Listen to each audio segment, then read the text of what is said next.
So നമുക്ക് ഇന്നത്തെ market analysis ചെയ്യാം. നമ്മൾ ഇൻഡിക്കേറ്റർ ഞാൻ ഓൺ ആക്കിയിട്ടുണ്ട്, CPR കൂടെ കിടപ്പുണ്ട്. ആ ഒരു 2 ഗ്രീൻ ലൈനില്ലേ, അതാണ് നമ്മുടെ സപ്ലൈ അല്ലെങ്കിൽ ഡിമാൻഡ് എന്ന് പറഞ്ഞ ലൈൻസ്. ഞാൻ ബാങ്ക് നിഫ്റ്റിയോടും ചെക്ക് ചെയ്യുകയാണ്.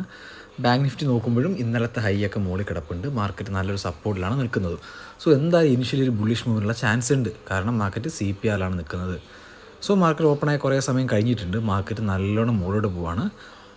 ഞാനൊരു അറ്റംപ്റ്റ് നടത്തി SL അടിച്ചിട്ടുണ്ട്, ഞാൻ അതൊക്കെ പറഞ്ഞു തരാം. So second അറ്റംപ്റ്റാണിത്. മാർക്കറ്റ് ഞാൻ നേരത്തെ വരച്ചൊരു ബോക്സ് ഉണ്ടില്ലായിരുന്നോ, ആ ബോക്സിൻ്റെ മുകളിലെ ലിക്വിഡിറ്റി എടുത്തപ്പോഴാണ് ഞാൻ ട്രേഡ് എടുത്തത്. നിങ്ങൾ ഇത്ര മനസ്സിലാക്കുക, മാർക്കറ്റ് ഒരു നല്ല മൂവ്മെൻറ്റ് മോഡിലേക്കൊന്ന് മാർക്കറ്റ് നീങ്ങി, അതായത് സ്ട്രെച്ച് ചെയ്തു മാർക്കറ്റ്. സോ ഉറപ്പായിട്ടും ഒന്നുകിൽ മാർക്കറ്റ് റിവേഴ്സ് ആവും, അല്ലെങ്കിൽ ഒരു പുൾ ബാക്ക് എങ്കിലും നമുക്ക് കിട്ടും.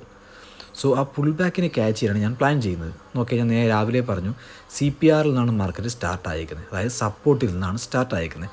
CPRൽ നിന്ന് പോയത് കൊണ്ട് തന്നെ ഇന്ന് CPRലേക്ക് വരേണ്ട ഒരാവശ്യം മാർക്കറ്റിന് ഇല്ല, അത്യാവശ്യമില്ല എന്ന് വെച്ചാൽ വരില്ലെന്നല്ല എൻ്റെ അർത്ഥം. ഓക്കെ, ഞാൻ ടൈം ഫ്രെയിം 50 മിനിറ്റിലേക്ക് മാറ്റിയപ്പോൾ നിങ്ങൾ നോക്കിയാൽ VWAPും 20 MA കൂടെ എൻ്റെ കഴ്സറിൻ്റെ നേർക്ക് നോക്കി മനസ്സിലാവും, ഒരുമിച്ച് വന്നേക്കാണ്. സോ അതാണ് നമുക്ക് താഴത്തേക്കുള്ള മാക്സിമം ടാർഗറ്റ്.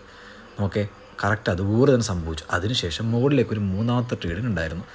പേഴ്സൺ ഞാൻ ആ ട്രേഡ് എടുത്തിട്ടില്ല, കാരണം ഈ 2 ട്രേഡ് ഒരു ദിവസം എടുക്കാൻ പറ്റുള്ളൂ.